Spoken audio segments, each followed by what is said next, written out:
Vis laik atvykus į kitą šalį gaunas kultūrinis šoks. Į Šanchajų, į Guangdžou atvykus gavos ne tik šoks, bet kažkoks tai arti nuo alpimo, nes absoliučiai kits pasaulis.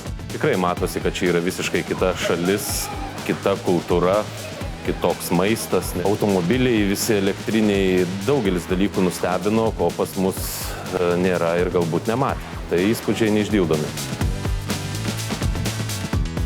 Patieka gal toks karts nebiški erzina, tas perdėts rūpinimasis. Mes ten nesame pratę dėl to, bet faktas tas, tu mėgaujais akimirką.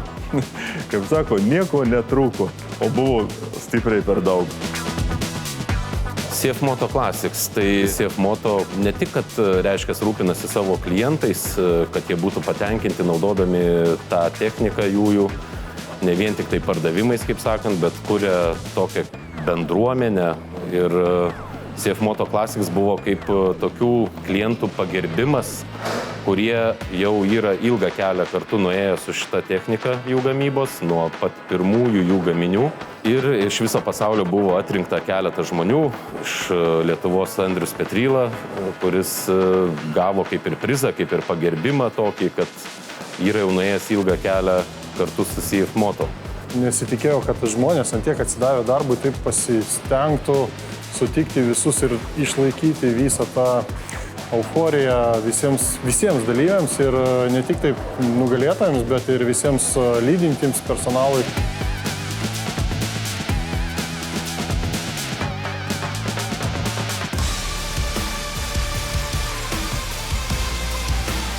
Mes dar turėjome galimybę pravažiuoti keturračiais, su UTV pravažiavome, tai ten irgi buvo šauni tokia įspūdžio diena.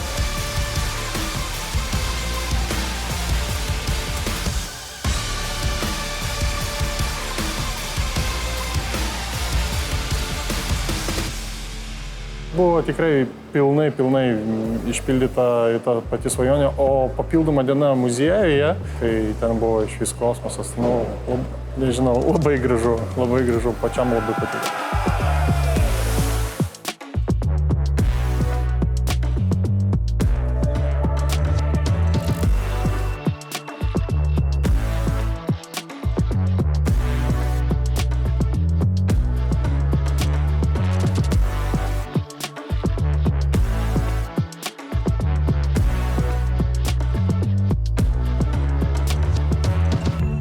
Lankymas gamykloje ir centriniam ofise, tai tikrai buvo smagu ir tikrai to laukiau pabendrauti su tais žmonėms, kurie kuria ir konstruoja šią techniką, kurią tu eksploatuoji.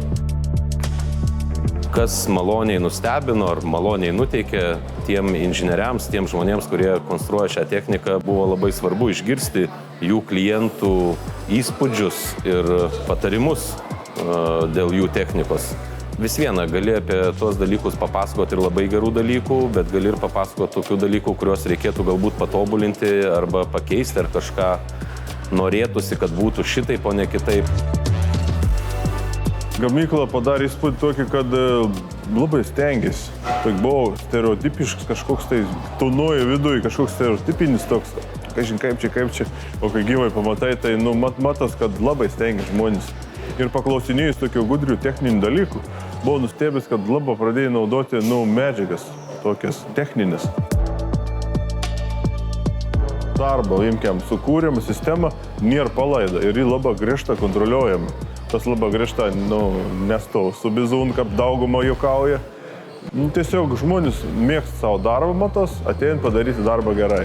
Aš manau, kad reta gamykla taip svečius gali įsileisti taip arti to gamybos proceso, kad susipažint su viskuom nuo pradžių iki galo, nes tikrai galėjom stovėti arti, praktiškai ne tik girdėti, bet ir jaust, kaip ten tas varžtas įsisuka, kaip atsiranda tas keturratis ar motociklas, pagaminamas iki pat supakavimo dėžės ir išvežimo į sandėlį. Sukuriama tokia labai darbšti, tikslinga atmosfera, kur kiekvienas žino, ką daro, plus eina pastoviai instrukcijos, kur, kaip ir ką daryti. Tai ten galvoti nereikia. Ten reikia greitai surinkti.